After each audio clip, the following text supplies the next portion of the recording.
Welcome, Ken. Really great to have you here, from the API Evangelist. Today, we're going to be speaking on how to best productize and monetize APIs, especially in large enterprise settings. Just jumping into things, what does it mean to productize and monetize APIs? And why is it growing traction within enterprise environments? Well, I mean, folks, you got to justify your spend. I mean, first and foremost, APIs cost money. I think the last research bit I did, it costs 50 grand to stand up an API and sustain it and maintain it. You're spending money. And then secondarily, we all need to make money. So you've got to be able to, all right, what resources are we making available here?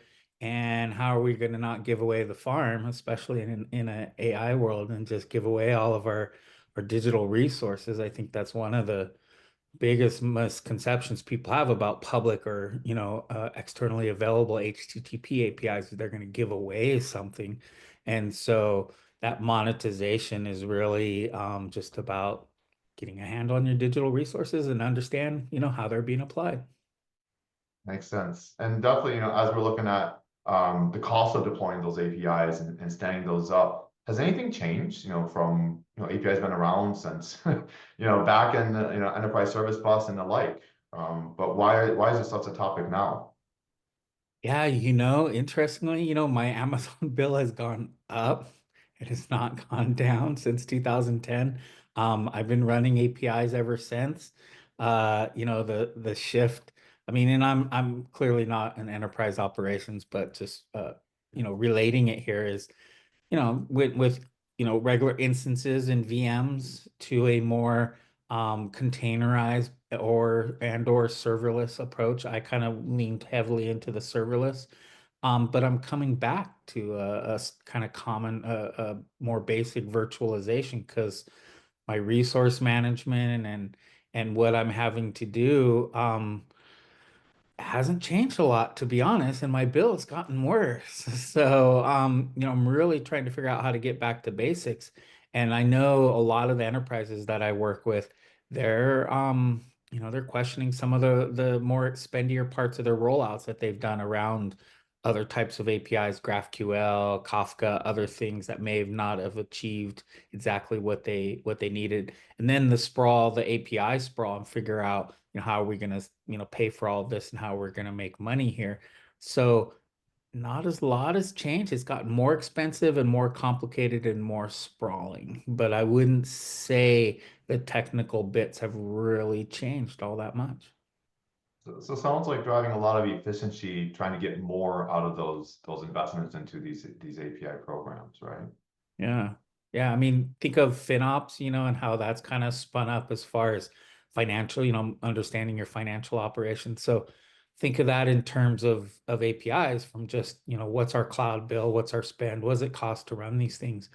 But you can't just pinch pennies and you can't just, impose austerity on API operations. You've got to understand and make sense of that and actually try to figure out, well, what do we have here that's worth keeping? What digital resources, what capabilities do we have here that are needed and that are useful? And maybe we're not squeezing as much revenue out of them as we could if we just kind of carved them up in new and interesting ways, or we paid attention to different groups of users in different ways. We looked at things regionally. I just think there's a lot of ways we can, I mean, my business is helping you survey and assess that sprawling API landscape that you have. But you're really in the business of, all right, once as we're surveying this, what's here, what's valuable, what's useful, how are people using it currently, and then how do we incrementally maybe start optimizing and generating new revenue from those digital resources. So it sounds like a lot of, analytics and trying to understand, the sprawl and consumption of these different APIs. But from there, then how do, someone actually execute on that strategy? What are the key things that you typically see to try and drive efficiency through these, different API programs? I mean, I've talked to quite a few folks. I talked to people in the public sector as well as the private sector, just taking existing APIs, whether they're REST, whether they're SOAP, whatever they can, trying to expose them as just simple REST, really focusing there because that's the cheapest, that's the easiest, that's what teams know. But they're just taking individual resources and assessing, well, who's using them, getting an awareness of who's using them, what are they doing with it, and making sure that they have the analytics in place to kind of understand that and observe and see that, and then start really kind of inventorying those digital resources. So each path, you have images or videos or accounts or whatever those slash digital resources you have, and then understanding how people are using them. They're hopefully they have existing customers. If they don't, deprecate them, they should go away, but they're there. Um, who's using them? And then start thinking about, well, how do these work as bundles with other resources? In government, I'm seeing a lot of groups who are like, how do we, join forces with other departments, other agencies? Because we know our resources, we know their resources, different applications spread across those. How do we optimize and build better business models and value exchange at those levels? So really it's pretty fundamental. It's just basic API paths and operations, tagging and organizing those, pulling the data on who's using them, pulling reports on that to try to understand what's happening, and then getting all the business and engineering stakeholders together to talk about, all right, what's next? What's sensible? Where can we start? Maybe making, changing up our plans a little bit, changing up our rate limits, using less, um, fewer resources. I mean, that's the interesting thing. I know you guys are very, you guys are analytics and very monetization product focused, but this is an intersection of technical and business. So like rate limits, is a common conversation in the technical side, but rate limits feed into your business plan and your usage and what this costs and what people are paying for. And so you should really understand that technical details, but then put them on the table with the business details and then have a conversation with the human beings who reflect both sides of that coin as well.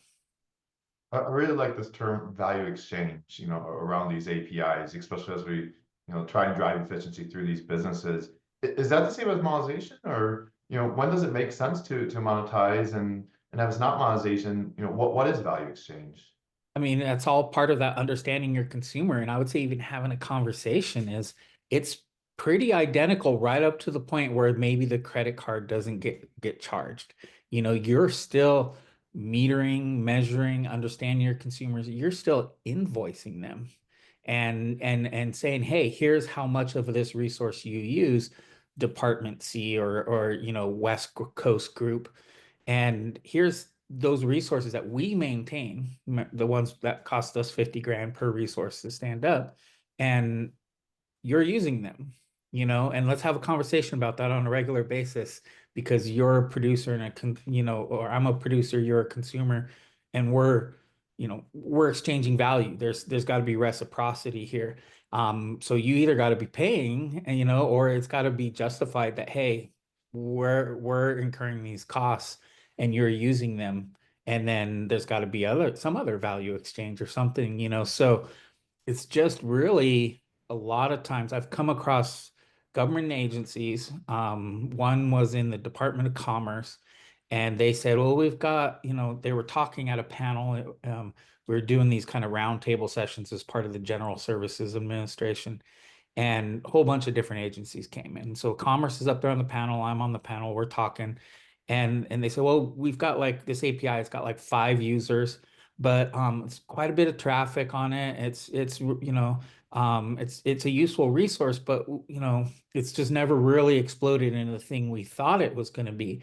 And so we're probably going to figure out how to wind that down, and move on to something else. And then hand went up in the audience, and person goes, well, I'm with NOAA, the National Oceanic Administration, and we're one of those users. And you're totally critical to like 6 different groups I know who are doing research. And if you shut it down, it's going to be a real big problem for a bunch of projects we have going on. So can we maybe talk about that? And so what I see is a lot of things like that happening over and over and over where groups just don't talk. These are digital. We don't have a handle on who's using it, and we don't have a plan, a business plan in place. We don't have any monetization strategy. It's just as simple as that. That's a really interesting point where you have an API, it's used by only a very handful or small group, number of people, but maybe there is a lot of value being, delivered to those APIs, or, one of those users happens to be, one of the largest, business units or customers. Yeah. Yeah, it's important. And I think there's a kind of a sickness that creeps in, around scale sometimes, that everything's got to be big and massive. And unfortunately, a lot of the promise around public APIs was that you kind of build it, they will come mentality where, you put out a pretty basic resource that costs you $50,000 to stand up, but it's useful to 15 people who, will pay anywhere from 1,000 to 2,000 a month for those resources or something, and then maybe you can crack that open, find some new interesting ones. There's a lot of opportunities there without going big. Not everything's got to be big, and there's a lot of value in the cracks. We're starting to see that as well, starting smaller with a smaller group of design partners to help really iterate quickly on that API strategy versus big marketing launch and the days of 2021 and spending lots of money on that type of stuff. These days it is much more important to drive efficiency even through these new initiatives. But as someone who's setting up a new API and trying to externalize that, what are some of the key challenges that you see, and what are folks doing today to address that versus even a couple of years ago? Well, I mean, I don't want to be a downer on it, but I'm seeing a lot of people kind of closing up and tightening up their portals. And because there's a lot of there was already a lot of fear. I remember Pinterest, when Pinterest first was kind of talking to people on the forum about launching an API. They're like, oh, we want to do this thoughtfully. We don't want to like make the same mistakes as Twitter. So this is like what, 2017 or 18, I forget when they launched. So there's always been a lot of anxiety around public APIs and how do you launch it? How do you support it? How do you do it right? Um, but look at like Twitter and Reddit and anybody else who's got a valuable resource right now. What's happened to it because of kind of the appetite around AI consumption? It's kind of, scary to have your valuable resource out there, even if you do have a portal and a login and keys and analytics in place. But you got to have a pretty tight business plan and plan on the front end of that. And I'm not just saying like well thought out initially, like you need to be well down this road and have some experience and be playing around with what works and doesn't work and building up the muscles on your team to understand that design of your API, that design of your business plan, know your audience, know your customer, and be able to really iterate before you're going to have I think, uh, a solid defensive strategy in an AI era that's so volatile and so crazy. So honestly, I think more people are worried about having public APIs, but that doesn't mean they're going away. They're just kind of going shadowy and darker, and people are needing like Moesif to like make sense of this and understand it. So it's going to kind of go back to that, I think, that partner dimension where it's like, oh, they're public APIs. But we only tell you about it if you talk to us and we know you and we trust you, which just, you still need to keep your public portal, your public strategy. You need to have solid security on the front end of that. But like I said, your security, your rate limits, the technical details give way to the business part, the metrics, the dashboards, the plans, the revenue, the costs, the billing, the invoicing, all of that stuff in there. Um, it's just as important as security and DDoS attack is like you need a business defense, a business line, a plan. Otherwise, it's going to be too volatile, too crazy out there to be out there with anything valuable, any resources. Does this mean maybe, things like developer first and, all the PLG stuff we've heard for the last few years, is that, going wayside to more of these, I would say, closed, build a relationship with someone? And kind of what does that mean from a go-to-market standpoint? How do you think about go-to-market of an API program or actional API? I don't think it's going to go away. I mean, these things don't just disappear. But it's going to get much harder. It's going to get, much more, the wins against it and the things against you and the things you're gonna have to think about are going to be a lot more difficult to do. And so it's going to be partner, know your customer, know, KYD, know your developer, have a firm kind of grasp on that. And a lot of groups don't really, a lot of large enterprises don't understand that with a public API portal, like how to do that performance properly, what to put out there, what not to, how to have an access control layer, how to have that set up. So it's scary. And but you still need that transparency and that kind of public access. Honestly, it should just be part of your regular public website, in my opinion, and be out there. And you should have, it's just like anything else on your website. What do you put publicly? What do you put behind a paywall? And how do you monitor its usage and understand its usage and evolve it so that you can be doing this well. It's really not any different than your web properties and your mobile properties. It's just whatever your applications are. That totally makes sense there. And speaking on getting analytics and understanding consumption, we've been hearing quite a few folks think around how AI is impacting that cost. It could be sometimes quite high. You're building out a new API and suddenly there's real costs associated with it that we haven't really seen before just to run the API. How is that impacting these things like monetization and potentially some of these somewhat closed or open API programs, and where do you see that going, right? Especially as now cost is being considered. Well, AI just got a lot cheaper. I don't know if you heard. Very true, Um, very true. Seriously though, you know, that's part of that cost management. I mean, you've got to understand uh what it takes to operate these things. What does each API cost to stand up, maintain? What are the direct and indirect costs? You got to have a handle on that. And that's what the cloud was kind of supposed to promise, I think, us to kind of slice and dice this a little bit better. I don't think it's fully lived up to that, but you got to have that cost side and have real numbers and a real spreadsheet, a real formula for like what's expensive here, what's worthwhile doing, and then translate that into the consumption side, and with the right metrics and analytics, service composition, organizing your API resources, understanding your consumers, and you got to do the math on all of that. You gotta have a spreadsheet or a good solution like Moesif to help you kind of see, build a dashboard and understand it, because it's going to get tight here. I think a lot of people have spent a lot of money, not just, I don't want to just point at AI. I think there's been a lot of spend in a lot of technological areas that people are pulling back on. I'm already seeing companies start having to do more with less.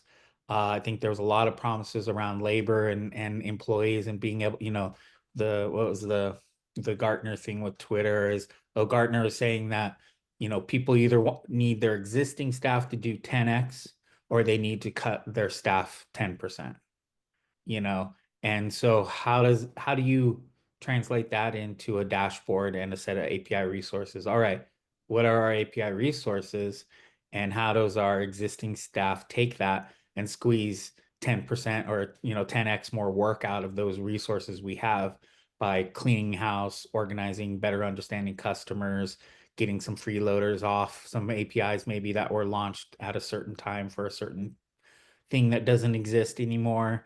So just get more efficient about, assessing the API landscape and enterprise and public. And then figuring out, well, how are we going to make money on this? How are we going to pay for it and do it sensibly? Makes sense. Does that mean the role of the API product manager or product owner is changing? Especially as these teams are trying to get more efficient and lean. What does the API product manager do today that they're not doing 5 years ago with these APIs? Honestly, I don't think it's going to change a whole lot. I mean, I think for me, AI is just another application of our digital resources. Web had certain constraints, desktop has certain constraints. If you're doing IoT, if you're doing mobile, if you rode the last bot wave was like 2016. If you got on any of the iPaaS kind of integration platforms, there's there's been a lot of different waves. There was there was an AI wave around 2012, 13, Wolfram Alpha and IBM Watson. And, it wasn't as big as this moment we're in right now. This is, massive. But, there's all these waves and you've got to assess like, what are the applications of my digital resources? What new digital resources are we going to invest in? Which ones need to go away? And you run it like any other supply chain and factory and warehouse and distribution, channels, is figure out what's making you money and what's not. And I think hopefully people the smoke and mirrors from AI kind of fall down, will go down a little bit, and people can kind of get a little bit more honest about the math of what all this costs and start figuring out where the actual value is. Makes sense there, and we're definitely seeing a lot of innovation, especially with the AI stuff. But it's hard to also parse through what is next. We've been hearing about AI gateways and trying to understand AI as a product or AI products, just like we saw with the API wave. But what do you see coming in next with APIs and how AI is impacting that? So here's my stance as API evangelist. Nothing. I don't care. Like it's not AI, anything. I'm sticking to the fundamentals. And this starting next week, like Tuesday, 1 o'clock, I'm gonna have a basic fundamentals of schema workshop. They're paid, and here's basics of schema. 2 o'clock is basics of APIs, open API, what are the different types of APIs, a lot of what we just talked about. 3 o'clock is operations. What should you have? You should have a portal. You should have documentation. You should have an open API for these. So that's Tuesday. Three fundamentals that I feel like are really missing. People just don't know their schema. They don't know a open API, and they don't know their operations and have a consistent operational definition. Now, or Thursday, excuse me, is going to be governance of that we just talked about. So spectral rules and how do you lint that? And then change, 2 o'clock is going to be changes, where you just deal with changes, change management, versioning. How do you source control? How do you have a source of truth? And then 3 o'clock is going to be evangelism. How do you talk to people about this? How do you engage stakeholders? How do you have a conversation? And so 6 fundamentals that are rampant across every enterprise. Nothing's changed. It's HTTP. I'm not even talking GraphQL. I'm not going to talk Kafka. I'm not going to talk any of that. Your applications, how you apply your digital resources are up to you, web, mobile, desktop, AI. I'll talk to you about those nuances and how that impacts, but really outside of that. And then once this is stood up, Wednesdays are going to be where I start diving into other fundamentals. So monetization is going to be one of the 1 o'clock, where it's just basic service composition, basic analytics, basic metrics. And then I'm wavering between HTTP, pagination, rate limiting, and a couple other fundamentals. And I'll probably rotate between those on Wednesdays. It'll be the kind of looser day. I'm not going to talk to you about anything that's outlandish, out crazy, because those are the same topics I've been talking about since 2010. And that basic monetization piece is like very little's changed, very little's gotten better. We've gotten better tools and better services and better approaches.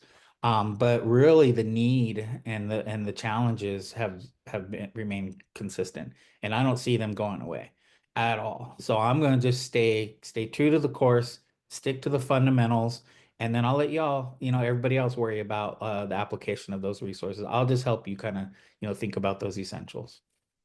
Totally agree, and definitely staying close to fundamentals and ensuring meeting customer needs is still more important than chasing the next shiny object. We've seen so many Amen. waves where APIs impact everything from crypto and Yep. other waves as well. So at the end Don't of the forget day, it's about Bitcoin good and API crypto. design and API governance, right? So Yeah, yeah, just the basics.